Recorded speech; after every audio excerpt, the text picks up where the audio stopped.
ആറ്റുകാലിലെ ഉത്സവം ആരംഭിച്ചിരിക്കുകയാണ്.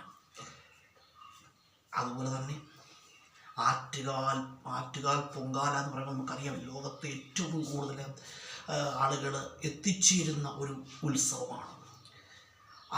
ആറ്റുകാൽ പൊങ്കാലയോളം ജനങ്ങൾ എത്തിച്ചേരുന്ന മറ്റൊരു ഉത്സവമുണ്ടോ എന്ന് ചോദിച്ചാൽ എൻ്റെ അറിവിൽ ഇല്ല. നിങ്ങളുടെ അറിവിലുണ്ടെങ്കിൽ കമൻറ്റ് ചെയ്യുക. അതുപോലെ തന്നെ ഭക്തന്മാർ തൻ്റെ മനസ്സുകൊണ്ട് അമ്മയ്ക്ക് അർപ്പിക്കുന്ന പൊങ്കാലയാണ് ആറ്റുകാൽ പൊങ്കാല. സർവാഭരണ ഭൂഷിതയായിട്ട് ഭക്തന്മാരുടെ പൊങ്കാലകൾ ഏറ്റുവാങ്ങുന്ന ആറ്റുകാലമ്മയുടെ പാദങ്ങളിലേക്ക് സാക്ഷാൽ ദേവേന്ദ്രൻ പോലും അമ്മേന്ന് വിളിച്ച് ആ കാൽക്കലേക്ക് വീഴുമെന്നാണ്.